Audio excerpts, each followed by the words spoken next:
Bonjour et bienvenue pour cette 270e édition de J'irai lire des comics chez vous, l'émission VF qui vous présente les meilleurs comics disponibles partout en France, chez votre libraire, des versions françaises, des beaux albums publiés par les plus grands éditeurs et disponibles partout, dont originalcomics.fr, site indépendant, je le rappelle puisque c'est important de le dire, c'est un site indépendant, c'est comme l'un libraire indépendant en bas de chez vous, mais en ligne, c'est plutôt pas mal.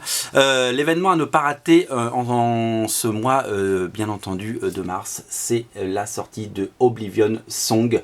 La sortie de Oblivion Song qui est le nouveau titre de Robert Kirkman, l'événement. Robert Kirkman, le papa bien entendu de Walking Dead, dont le tome 29 sort également la semaine prochaine, donc on va en parler bien entendu.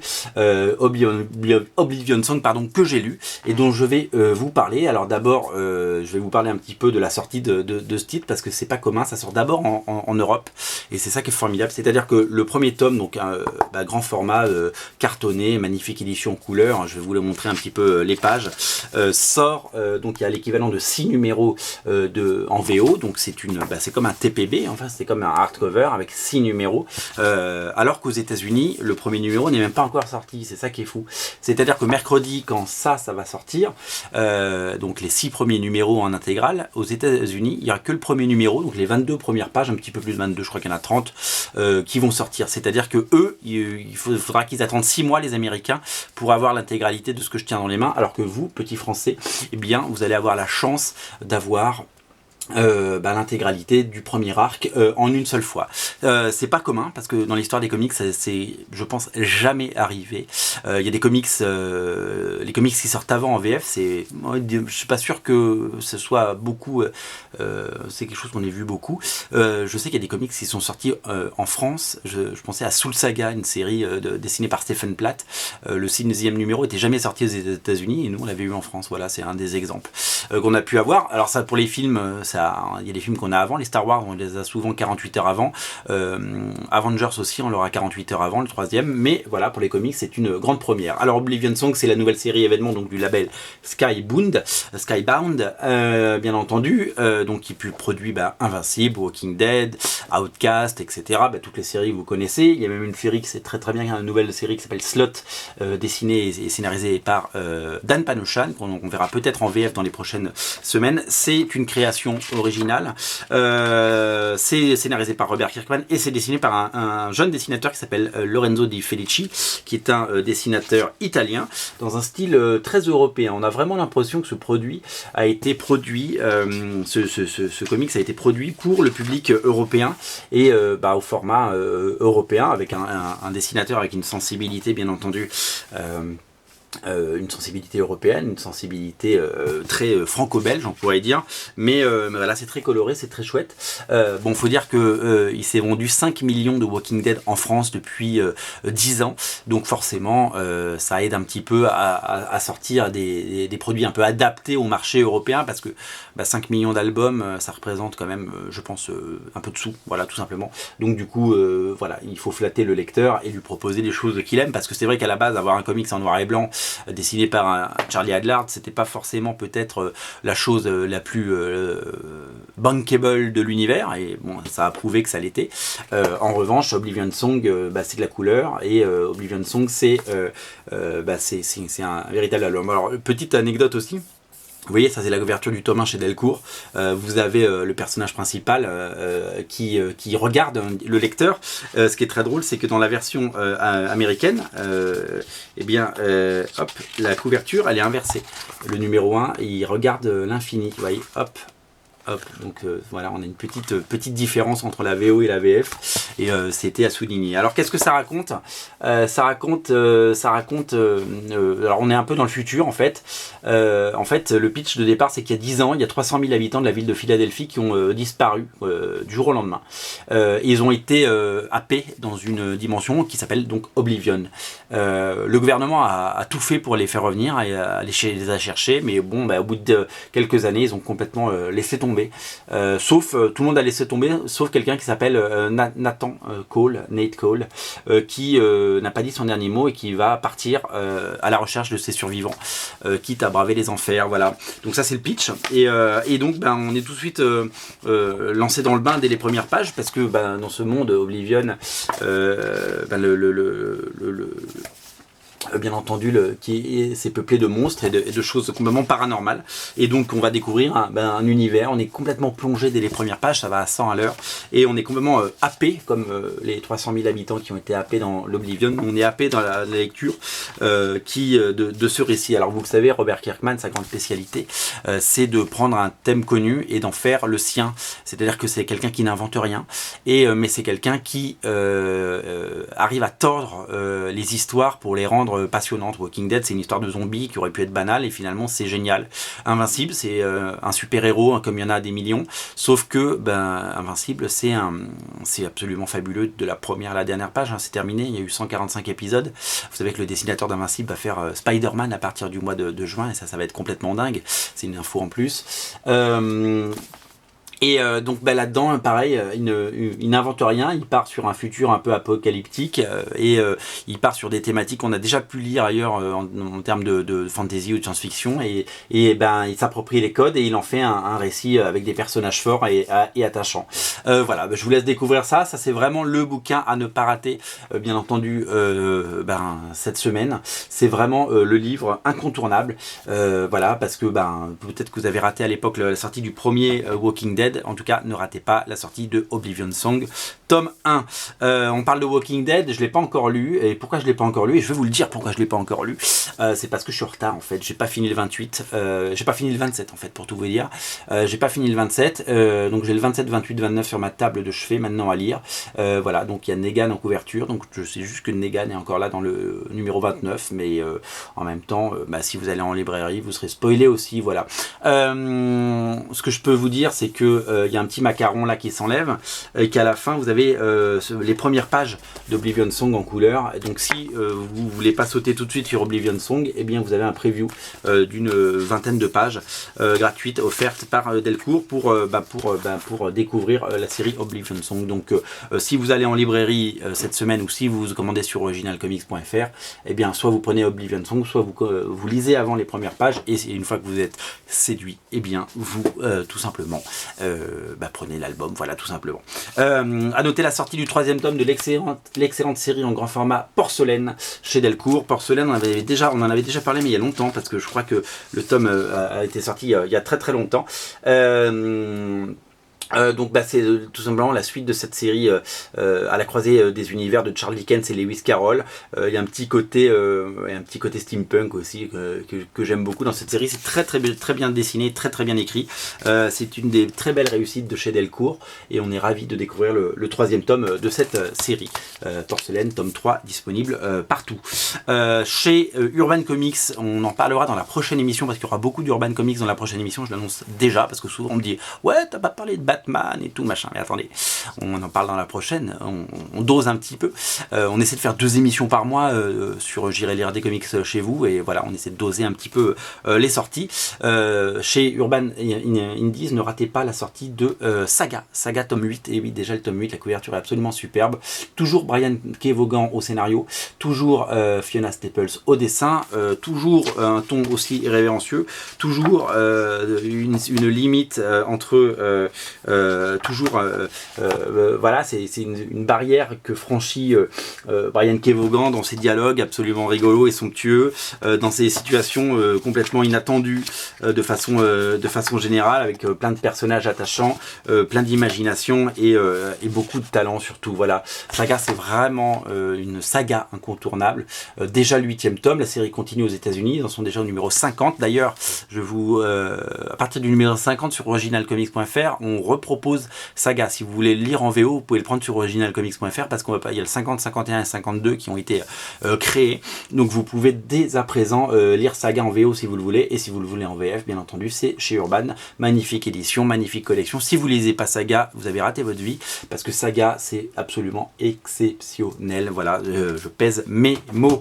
Chez Bliss Comics, ne ratez pas la sortie d'un unitaire, d'un one-shot qui s'appelle Britannia, la rencontre complètement folle du paranormal et de Gladiator, on pourrait le dire comme ça. C'est scénarisé par l'excellent Peter Milligan, qui a fait ses preuves il y a bien longtemps chez Vertigo et qui a cartonné avec X-Statix chez Marvel, puis X-Force. Vous le savez, X-Force puis X-Statix, pardon. Britannia, c'est dessiné par Juan José Rip. Juan José Rip, c'est le dessinateur, vous le savez, on ne le présente plus, des séries de Warren Ellis qui s'appelait No Hero et Black Summer. Il a fait du Wolverine, il a fait du Batman, il avait même fait des comics érotiques disponibles sur originalcomics.fr qui s'appelle Jeux de filles, qui s'appelle Ignominia et qui s'appelle, comment déjà, Gladys et Modic, publié par Tabou BD. Donc des comics mais pour les grands, et là pour le coup on est sur un vrai péplum empreint de fantastique. Voilà, pour le coup c'est vraiment une histoire à la fois historique, très violente, très gore, et absolument incontournable. Alors je voulais vous signaler que la couverture que je tiens entre les mains, c'est la couverture spéciale originalcomics.fr, c'est la couverture collector, il y en a eu seulement 200 exemplaires, c'est rien du tout, donc ça c'est disponible seulement sur originalcomics.fr, puisque on a décidé de vous proposer une magnifique couverture, et d'ailleurs c'est un succès parce que sur les 200, j'ai regardé juste avant de faire l'émission, il en reste une cinquantaine seulement, donc vous êtes déjà 150 à avoir craqué sur cette magnifique couverture, et surtout que vous êtes très nombreux à l'avoir lu et à avoir adoré Britannia. J'ai lu des critiques dithyrambiques un peu partout, et on a eu raison de faire ce titre. Et moi je sais, quand j'avais lu le premier épisode en VO il y a à peu près un an, eh bien j'avais complètement craqué. Je m'étais dit bah tiens, si ça sort en VF, eh bien j'espère qu'on pourra faire quelque chose avec nos amis de Bliss Comics. Et bien voici qui est fait. En tout cas, Britannia, c'est un incontournable chez Bliss, et je sais que vous êtes très très nombreux à aimer le catalogue Bliss Comics, donc non seulement sauter dessus, mais en plus craquer pour une édition collector qui va le devenir encore plus, puisqu'il en reste, je vous l'ai dit, à peu près 50. Alors vous avez été très très nombreux à nous demander au fil des ans, est-ce qu'un jour il y aura du Zenescope en France, et est-ce qu'un jour on aura les séries Grim Fairy Tales et Wonderland. Eh bien oui, ça y est, c'est fait, nous avons les séries Wonderland qui arrivent. Grim Fairy Tales devrait suivre, bien entendu. C'est sort chez Graphes et Plein, un éditeur qui se bouge, qui avait déjà sorti, vous le savez, des séries comme Red Sonja, des séries comme La Petite Sirène ou Legendary. Sachez que la suite de Legendary arrive, Legendary Green Hornet, dans le mois prochain. Ils vont sortir Danger Girl également, puisque Danger Girl qui a été repoussé au mois d'avril, je vous l'annonce dans cette vidéo. Qu'est-ce que c'est que cette série ? C'est tout simplement la relecture des contes de Lewis Carroll, Wonderland, donc Alice au Pays des Merveilles, mais complètement barré. Le pitch, dès les premières pages, on est complètement dans le bain. Les premières pages sont dessinées par Al Rio, le regretté Al Rio, qui avait dessiné du Gen 13 après J. Scott Campbell, souvenez-vous, et qui malheureusement nous a quittés il y a quelques années. Après une carrière avec des hauts et des bas, il nous a malheureusement quittés. C'était un artiste qu'on aimait beaucoup. Et donc du coup, l'histoire c'est quoi ? C'est que Alice est revenue du pays des merveilles, elle a fondé une famille, elle a eu 2 enfants, et sur le papier, si vous voulez, le portrait, les photos de famille sont magnifiques, on dirait une famille heureuse, une famille modèle américaine, sauf que c'est pas du tout le cas. Elle est complètement dépressive, son fils est taré, son mari la trompe, et sa fille est une fieffée, si vous voyez ce que je veux dire. Non, c'est un peu une fille, une fille un peu volage, disons-le comme ça.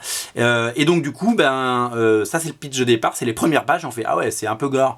Alice n'en peut plus, elle est au bout du rouleau, elle s'ouvre les veines dans la baignoire, on fait ah ouais, dis donc, je m'attendais pas du tout à ça. Et du coup, elle veut retourner à Wonderland, et en fait, est-ce que Wonderland c'était un délire, est-ce que Wonderland c'était si bien que ça, ou est-ce que Wonderland c'était un petit peu le pays de l'extasie, enfin voilà, donc voilà, il va se poser plein de questions. Alors c'est une série qui a eu je crois plus de 100 numéros aux États-Unis, donc là on a les premiers, c'est une série à suivre, donc c'est un tome 1, et donc vous allez pouvoir vous régaler. Alors ça c'est l'édition classique, l'édition que vous trouvez dans le commerce, ça a été distribué partout, et ça c'est notre édition originalcomics.fr, donc 2 couvertures de J. Scott Campbell, le choix va être très très difficile. Oui, on fait s'opposer les choses les plus le meilleur tout simplement. Voilà, ça il n'y a que 200 exemplaires, donc il y en avait 200 hein, parce que ça cartonne, donc du coup il y en a de moins en moins. Donc si vous voulez une édition collector, vous savez ce qu'il vous reste à faire.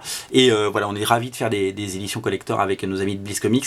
Je sais que sur Legendary par exemple, il en reste moins de 10, il en restait 7. Donc si vous voulez Legendary, allez-y parce que ça va pas durer cette histoire. Et de toute façon elles vont toutes tomber en rupture au fil de l'eau, ça c'est évident. Donc voilà, Wonderland de Zenescope est enfin dispo et normalement c'est des séries qu'on va suivre de plus en plus et puis on va faire en sorte de proposer des couvertures spéciales à chaque fois. À propos de couverture spéciale, la deuxième à ne pas rater, c'est celle de Vampirella. Vampirella par Mark Millar et dessinée par Mike Mayuse. Ça c'est la couverture que vous trouvez dans le commerce, la couverture normale, et ça c'est la couverture originalcomics.fr. Alors qu'est-ce qu'elle a de particulier? Elle est signée David Finch, bien entendu, vous avez reconnu son trait, et elle est c'est vous qui l'avez choisi celle-là, c'est-à-dire qu'on avait fait un sondage sur Facebook et c'est vous qui avez choisi celle-là. Il y en avait une de Tim Sale, non pas Tim Sale, il y avait Bruce Timm, il y avait J. Scott Campbell, voilà, et vous avez choisi celle-là. Donc celle-là elle est à vous, donc maintenant que vous avez voté, faut la prendre. Donc, vous êtes très très nombreux déjà à l'avoir pris, pareil 200 exemplaires et il en reste plus tant que ça, voilà. Alors qu'est-ce que c'est que ça c'est tout simplement le Vampirella de Mark Millar. Alors vous connaissez Mark Millar, hein, Jupiter's Legacy, Kingsman, Kick-Ass, Old Man Logan, Civil War, etc. etc. Mais avant d'être une méga star, il a un peu ramé, Mark Millar. Il a bossé sur Vampirella, il a bossé sur Sonic, Sonic le hérisson, Sonic le vrai, le seul. Et il a bossé sur Vampirella. Et là, il a eu de la chance parce qu'il a eu un dessinateur qui depuis cartonne parce qu'il bosse sur Star Wars, c'est Mike Mayuse. Mais d'ailleurs, ça fait longtemps qu'il bosse sur Star Wars parce qu'il avait même dessiné The Star Wars, vous savez, l'adaptation du premier script de George Lucas. Donc c'est un dessinateur qui depuis est très connu, il a fait beaucoup de couvertures superbes. Et du coup, on retrouve une pincée de Mark Millar là-dedans, dans les dialogues, dans les situations. C'est-à-dire qu'on part du personnage, ce personnage il existe depuis presque toujours, hein, depuis qu'on lit des BD, on connaît Vampirella. Donc c'est un personnage un peu à la fois vieillot et éculé, mais là il est rafraîchi. C'est un peu le Ultimate Vampirella, tout comme Mark Millar avait fait Ultimate X-Men et Ultimate Avengers avec les Ultimates. Et bien il fait ça Ultimate Vampirella et nous propose un récit avec des dialogues plutôt rigolos. On reconnaît son écriture, on reconnaît son humour et on reconnaît un petit peu sa volonté de donner un petit coup dans la fourmilière, voilà, parce que c'est quelque chose d'assez impressionnant. Voilà, en tout cas, donc ça c'est disponible. Je vous conseille évidemment la couverture originalcomics.fr. Si vous aimez Mark Millar, vous savez ce qu'il vous reste à faire, c'est dispo. Et je vous ai montré quelques pages, comme vous l'avez vu, c'est plutôt bien gratté. Toujours chez Graphes Zeppelin, ne ratez pas War Goddess, c'est une série que je connais un tout petit peu moins, War Goddess. On est clairement sur de l'héroïque fantasy. Ça reprend tous les codes, on n'est pas du tout sur des comics coquins, ça reprend tous les codes de l'heroic fantasy, de séries comme Red Sonja et bien entendu Conan et tout ça, et avec évidemment tout ce qu'il faut de science-fiction et de magie pour en faire un grand comics d'aventure, et voilà, avec des personnages féminins forts. C'est Mike Wolfer qui scénarise et c'est dessiné par Paul Rodrigues. C'est une série qui marche très très fort sur originalcomics.fr, War Goddess. Vous êtes très très nombreux, alors peut-être parce que vous avez peut-être du mal à la trouver à droite ou à gauche, mais en tout cas sur originalcomics.fr vous êtes très très nombreux, et tant mieux parce que c'est une série, là on n'a pas fait de couverture variante faute de temps, mais c'est une série qui sera en plusieurs tomes. C'est une série à suivre et c'est une série que vous allez découvrir sur originalcomics.fr. Voilà, c'est également édité par Graphes Zeppelin, il y a un rayon dédié à Graphes Zeppelin sur le site, et sinon vous le trouverez peut-être chez votre libraire s'il le propose. La grande sœur de Graphes Zeppelin s'appelle Taboo BD. Vous connaissez Taboo BD, c'est des comics pour les grands. Là pour le coup, si vous avez moins de 18 ans, c'est très largement déconseillé de venir lire ce comics. Là pour le coup on est sur du comics, c'est un peu Red Sonja mais sans la cote de maille, vous voyez ce que je veux dire, et sans la cote de maille, et puis avec voilà des scènes plutôt coquines et des scènes très gore aussi.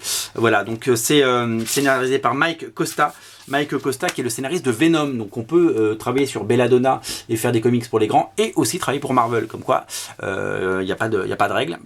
Belladonna aussi, ça cartonne. Vous savez, c'est sorti donc chez Tabou BD. Il y a déjà eu The Ravening et il y a déjà eu Elina qui sont sortis, toujours disponibles sur le site. Voilà, c'est des séries qui marchent plutôt bien. Et en tout cas, si vous avez envie de découvrir tout ça, c'est disponible sur originalcomics.fr. Qu'est-ce que je peux vous montrer d'autre? Ah bah oui, l'incontournable de la semaine pour moi, chez nos amis de Snorgle Comics, c'est Insexist, on pourrait dire ça, qui est un comics que j'aime beaucoup parce que graphiquement c'est très chouette. Graphiquement, il y a un petit côté, c'est très bien gratté. La dessinatrice s'appelle Ariella Cristantina. Le scénario, c'est Marguerite Bennett. Alors, il y a des scènes un petit peu coquines, mais c'est surtout c'est de l'érotisme sans être grossier ni vulgaire. C'est très chouette. Il y a un petit côté victorien, il y a un petit côté steampunk qui me plaît bien dans le graphisme. C'est très gore et c'est avant tout une très belle histoire d'amour entre deux femmes qui vont s'unir pour écraser un monde d'hommes qui les oppresse, vivre leur histoire d'amour, bien entendu. Et puis surtout user de stratagèmes pour se débarrasser des gens gênants à base d'insectes. Ça fait très bizarre de le dire comme ça, mais c'est un peu ce qui se passe si vous voulez. Donc c'est très dérangeant, c'est très chouette, c'est très beau. Il y a un petit côté Terry Dodson dans le dessin, il y a un petit côté steampunk aussi que j'aime beaucoup. J'ai vraiment bien aimé, ça fait partie des très bonnes surprises publiées par Snorgle Comics. Voilà, c'est disponible aussi. Alors Snorgle, il y avait un titre il y a l'autre titre de Marguerite Bennett, bien entendu, et très chouette, c'est Animosity. Vous le voyez là, on en a déjà parlé. Et puis il y a plein d'autres titres, soit déjà sortis, soit à sortir. Voilà, Animosity, je vous le montre. Il y a un autre titre qui va sortir qui s'appelle Jimmy's Bastard, dont on parlera à sa sortie. Voilà, l'autre titre à ne pas rater chez Snorgle Comics, c'est Beck. Beck, c'est Black Eyed Kids, c'est Joey Pruitt au scénario et Simon Kudranski au dessin. Vous connaissez Simon Kudranski parce qu'il a dessiné du Batman et du Spawn. Il a dû faire une 50aine d'épisodes de Spawn, donc vous connaissez par cœur ce dessinateur. Le pitch est plutôt pas mal, c'est qu'à la tombée de la nuit, quand la ville s'endort, il y a un mâle ancien qui s'élève et le mâle prend la forme d'enfant aux yeux noirs. Mais aux yeux noirs, pas les yeux noirs, quoi. C'est pas comme Isabelle et les yeux noirs. Non, ils ont les yeux pochés, quoi.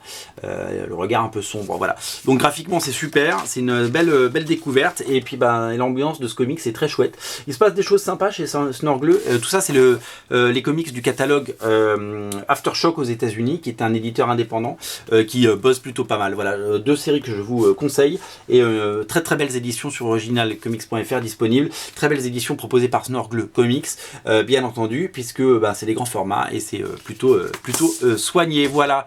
Je vous rappelle que pour toute commande sur originalcomics.fr, nous vous offrons Comics Mag, c'est le numéro 2, disponible partout. Je vous rappelle également que Hellshock est toujours disponible sur originalcomics.fr et dans quelques librairies en France, parce que vous êtes de plus en plus nombreux, amis libraires, à le commander.